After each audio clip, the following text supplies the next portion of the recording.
Pero ito napatingin mo na sa mga doktor, di pa? Napatingin na ito. Ano sabi ng doktor? Ano daw yung bago? Sabi ni ano? Kayaon. Doktor Kayaon. Ha? Mga ilang taon na yan ang nagkaganyan siya. Nung bata pa kasi nito, hindi ko pa napansin kasi yung naghilot nito, wala mang bukol. Oo. Nung nagkasakit siya, nakapakuna na. Kasi ko may bukol man. Alam mo, ang bukol ay sa loob. Loob niya. Papakita ko sa iyo ang bukol sa loob.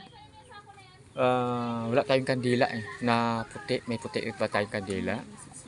Ipakita ko sa iyo kung anong laki niya na. Parang ultrasound siya. Sige nga. Kung magkuha ka ng kandila ha. Pagka daw ng kandila dahil. At titingnan ko kung natural siya o may mga gawa ng elemento. Kasi nalalaman natin. Kasi kung may gawa ng elemento, kausapin ko sa tubig lang. Kasi ang mga elemento, mga falling angel, minsan nanirahan sa katawan ng mga kagaya sa mga bata, gaya sa tao. Pero pag nakadala ko na yung kandila, makita mo yung mukha kung sino ang manandyan sa loob. Ganyan tayo, nalalaman natin. Ipakita ko sa inyo. Alisin natin kaagad doy.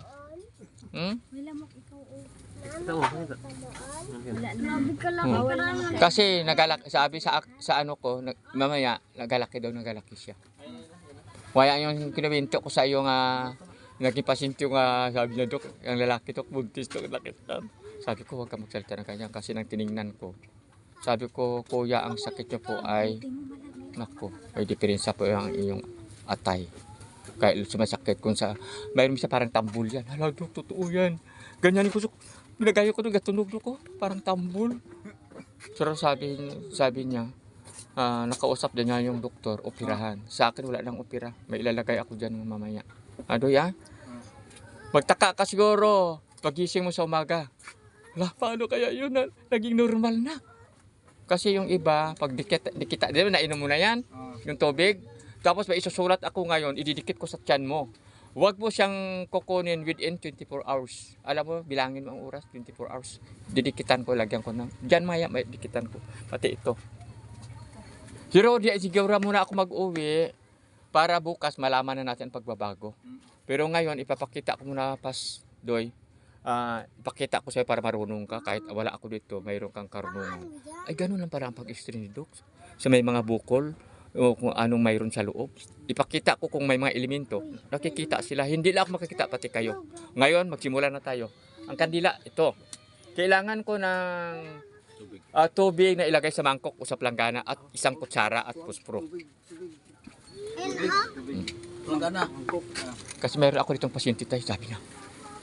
Grabe, Dok. Paano mo nakikita ko may mga elemento doon sa tubig. Kasi mayroon ako isang pasyente, nako. Nausap ko kagad, dyan ka pala narin upo, Dok. Paano ako nalaman, Dok? Nandyan ako. Mayroon tayong karunungan. Yan ay bigay ng Panginoon Diyos Ama. Mamaya, pakita ko sa inyo. Live yan, ha? O sige. Ikaw, pastor, hawakan mo tong kandila. Una-una, ganito yan sa pastor. Mula talampakan hanggang ulo. Gusto ko makita ang katawan mo. Kung anong may mga sakit dyan o kung anong mga bukol, lalabas sa aking gagawing ritual sa tubig. Saan na yung planggana? Hawakan mo muna doon. Tapos kutsara. Alisin ko na kaagad. Hawakan mo muna yan. Kailangan, ingatan nyo yan, ha? Hindi muna ako siro mag-uwi bukas. Balik kayo dito kung tawagan nyo ako, ha? Para may isang sesyon pa siya, ha? Para mabilis. Ito po yung tatay. Yan. Tapos ang nanay, nandoon. Tawagan pa? Sige lang. Yan, ha. Ito na yung tiyan niya, ha. Gagawin natin siyang normal bukas. Ilalagay na natin gamot. Ano English ng manok? Tinawa. Ang aso.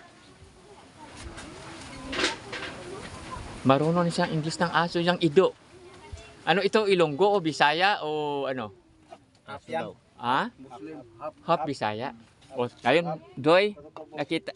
Ay, Katutubo. Bago si Buano. Oo. Magtanong, di ba marunong yung magsagot ng kuna English na aso? Di doon, di Ilocano ito. Ay, maawatan mo na sa na Ilocano. Ilocano. Pero yung mama pala Ilocano? ito, Ilocano ka, bro. Ilonggo nitibo yung nanay ko. Ay, Ilonggo ba yun? Ay, nitibo. Ilonggo nito nitibo. Anong apelido nyo? Kabayon. O sige, nitibo pala. Okay, ngayon, tutulungan na kita.